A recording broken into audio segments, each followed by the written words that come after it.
మనకి మార్క్ గారు చెప్పినట్టు 2011లో ఎన్నికల కమిషన్ వారు ఇది నేషనల్ ఓటర్స్ డే అనేది ప్రత్యేకంగా జరుపుకున్నాం. మనం ఎలాగైతే ఆగస్ట్ 15 రిపబ్లిక్ డే ఎలా జరుపుకున్నాం, ఇది కూడా ప్రతి సంవత్సరము ఈ 25వ తారీఖుని జనవరి 25 వరకు మనము జరుపుకుంటాం. దీని తాలూకా ప్రత్యేకత ఏమంటే మనందరికీ తెలుసు, దేశ భవిష్యత్తు మంచి నాయకుల వల్ల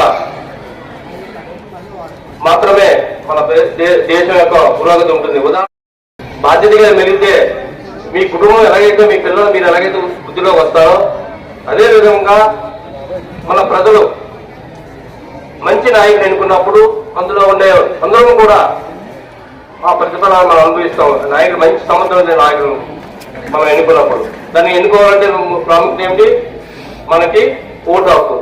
ఓటు హక్కు 18 ఏళ్ళు నిండిన తర్వాత మనకి ఆయన చనిపోయిన దాకా కూడా ఆయన ఓటు హక్కుని ఉపయోగించుకోవచ్చు.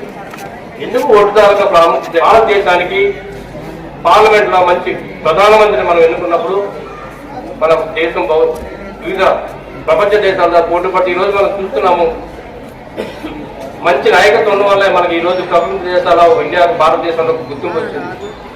భారతదేశం అంటే ప్రతి వాడు కూడా ఈరోజు భారతదేశం అంటే పరిస్థితి మీకు అందరికీ తెలుసు.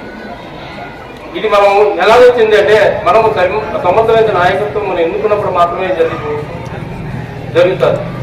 అందుకే పిల్లలు మీ యొక్క ఆశలు, మీ ఫ్యూచర్ యొక్క ఆశలు మీరు నెరవేరాలంటే ఓటు యొక్క ప్రాముఖ్యత మీరు తెలుసుకొని దానికి అనుగుణంగా మీరు 18 ఏళ్ళు రాగానే మంచి నాయకత్వం ఎన్నుకుంటారని కోరుకుంటూ, అదే సీనియర్ సిటిజన్ కూడా మేము వాళ్ళకి ఫెసిలిటేషన్ చేస్తాం. ఎందుకంటే